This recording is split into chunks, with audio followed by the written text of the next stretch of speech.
A Renata Agostini está com a gente já? Temos todos em tela. Rê, vou começar com você. Renata, tem apuração de que aliados de Gonê, Paulo Gonê, o vice-procurador-geral eleitoral, veem a viagem de Nova York como uma chance dele se reposicionar na corrida? É isso, porque a avaliação, vocês mesmos foram contando ao longo dessa semana, é de que Bigonha estava na dianteira.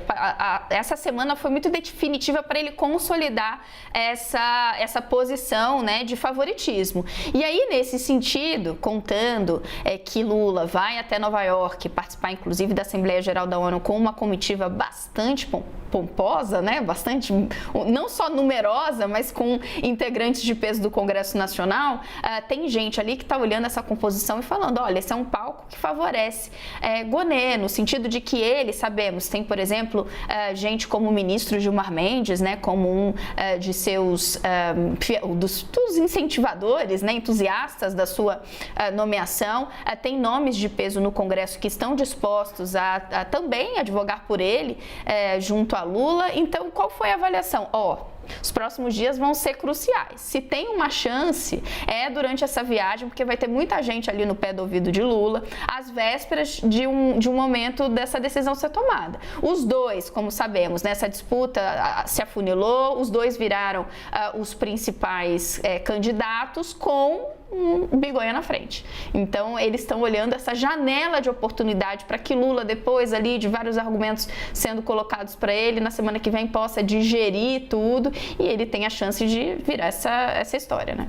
Yuri Pita, alguns aliados de Lula dizem que pela primeira vez ele está um pouco sem norte. Por quê? Porque o presidente tinha dois nomes que eram considerados estratégicos quando ele falava de escolha de cargos estratégicos, que eram principalmente Sigmaringa Seixas e Márcio Tomás Bastos. Então ele tem procurado alguns Cláudio Fonteles, ex-procurador-geral da República, formou esta espécie de grupo de WhatsApp que tem como integrantes Jorge Messias da AGU, Flávio Dino, alguns nomes que podem dar um horizonte para ele.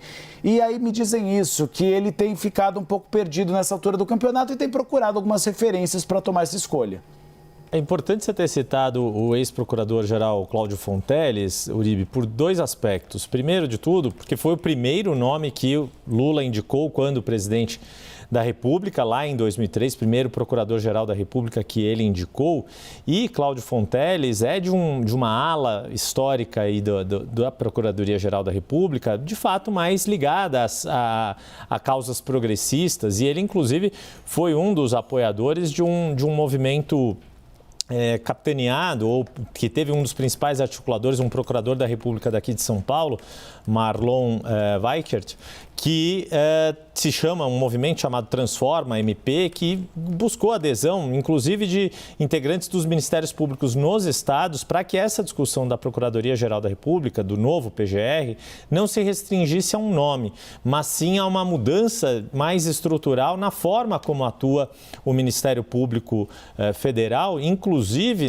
no manifesto que eles divulgaram, defendendo o fim de recondução de procuradores gerais da República, o que seria uma mudança importante. Se a gente pegar no histórico, Augusto Aras foi reconduzido, outros procuradores gerais foram reconduzidos e no começo ali, governo Fernando Henrique, o mesmo procurador-geral do Prendeiro, já falecido, ficou praticamente todo o mandato de Fernando Henrique. Então tem um aspecto interessante o fato de o ex-procurador-geral Cláudio Fonteles fazer parte, suprindo essa falta que tanto o Sigmaringa quanto o Márcio Tomás Bastos, ambos também já morreram, tinham como conselheiros jurídicos do presidente Lula.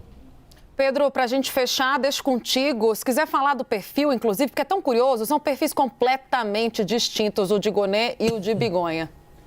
O Bigonha, ele foi presidente da Associação Nacional dos Procuradores, então ele tem uma relação, digamos, institucional e corporativa, o que não agrada, teoricamente, ao Lula. Porém, o Bigonha tem um apoio maciço ali do PT, muita gente do PT apoia o ministro Paulo Teixeira, o pessoal de Prerrogativas, enfim. Então, há uma pressão grande pelo Bigonha.